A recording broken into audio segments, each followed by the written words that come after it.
Bom, nesse vídeo a gente vai estar vendo então a tela do relatório de originalidade do Turnitin, que é o ponto forte do software, né? Para a gente ver o relatório de originalidade, a gente tem que entrar numa sala de aula que a gente tenha criado. Depois a gente clica aqui em visualizar e ele vai listar os documentos que foram submetidos de acordo com os alunos que foram postando esses documentos. Caso o aluno não tenha postado, vai aparecer aqui nenhum envio, né? Para ver o relatório, é só clicar na corzinha. Lembrando que a velocidade com que o relatório é gerado, logo depois que você submete um documento, ou o aluno submete, vai depender do tamanho do documento. Se for um documento de muitos mega, ele vai demorar um tempinho para aparecer o relatório, aí tem que ir atualizando a página.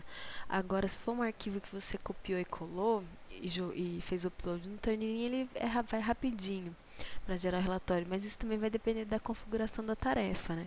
Se o relatório é gerado só tipo, no último dia, no final da tarefa, ou se é gerado cada vez que o aluno submete. Mas, em geral, ele gera bem rápido o relatório.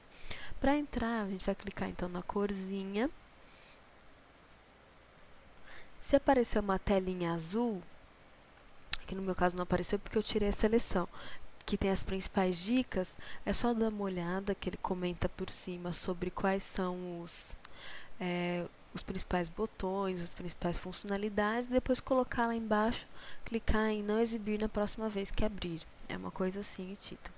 Então, nessa tela do Turnitin, a gente tem algumas opções, tem várias ferramentas aqui. Aqui em cima ele vai falar, ele mostra o nome da sala de aula, né, para o qual você submeter um relatório que você acabou por abrir agora. Depois ele fala o nome do trabalho que foi submetido e a data que foi entregue. Né? Na verdade, o tipo do trabalho e quando foi entregue.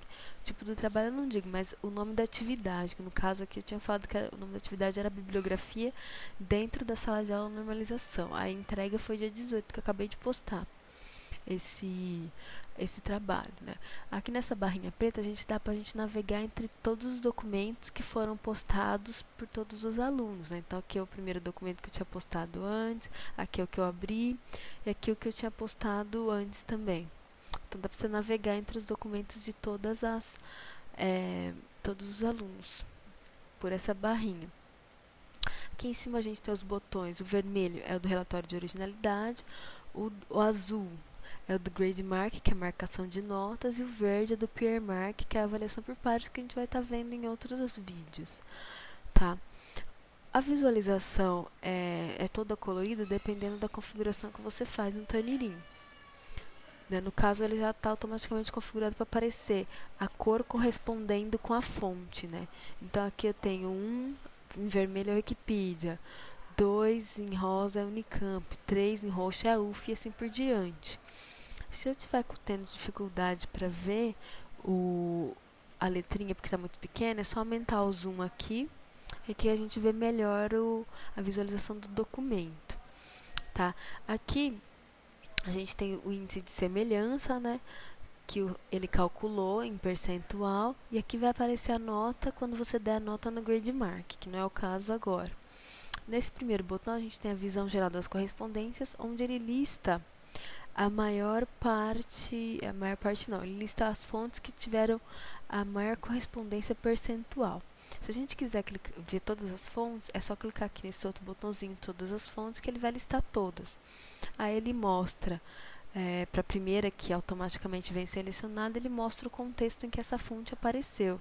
A qualquer momento que você clicar no texto, ele mostra esse quadrinho também, para falar, ó, a pessoa realmente copiou. Ó, esse texto em vermelho é o que a pessoa copiou, que está dentro desse contexto aqui do quadrinho.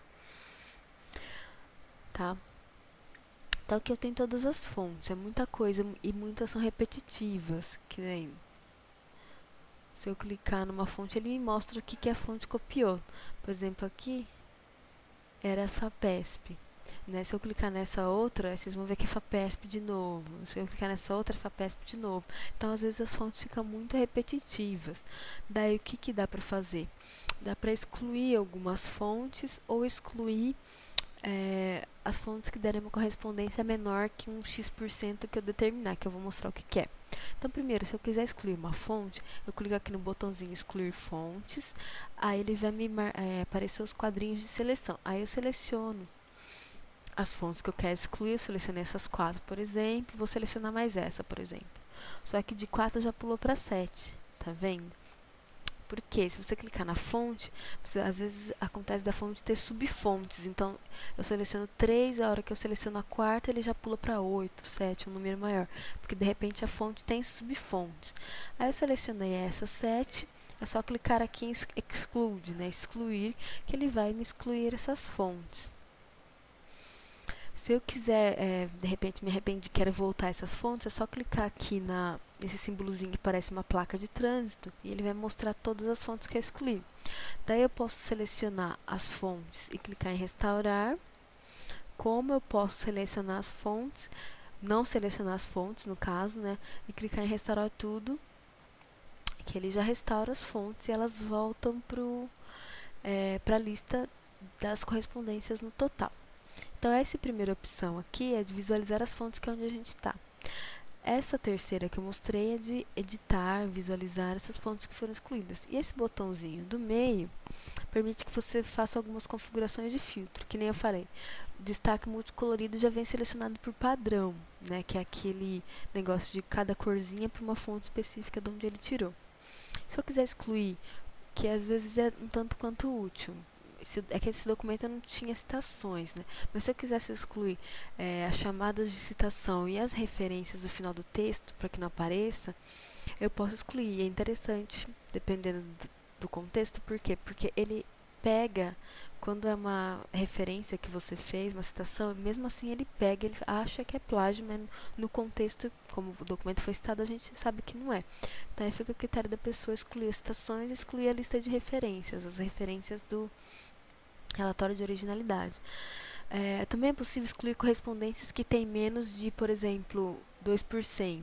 Vou colocar 2% porque muitas fontes ali tinham 1% de correspondência. Aquilo lá não era nem um pouco relevante, na verdade, né? Então eu posso determinar que 5, 6, 4% fica a meu critério, né? Ou eu posso excluir por palavras, tipo, tiver correspondência de até 2 palavras, ou por percentagem, ou não excluir por tamanho. No caso aqui eu vou excluir, aí é só colocar um número e clicar aqui fora.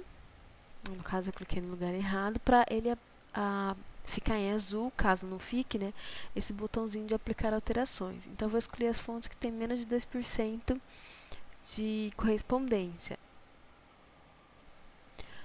né? Aí vamos ver como fica. Ó, já diminuiu bastante da lista. Aquele monte de fontes saiu, só ficou as fontes que tem 2% ou mais, né? Que nessa Wikipedia tinha 26, aqui eu não sei se está dando para ver. Essa Saber Web tem 25 e a Unesp e as outras tem 2.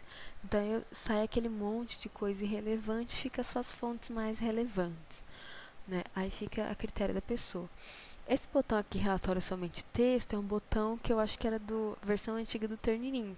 O visualizador de documentos, a forma de ver a originalidade era desse jeito, né?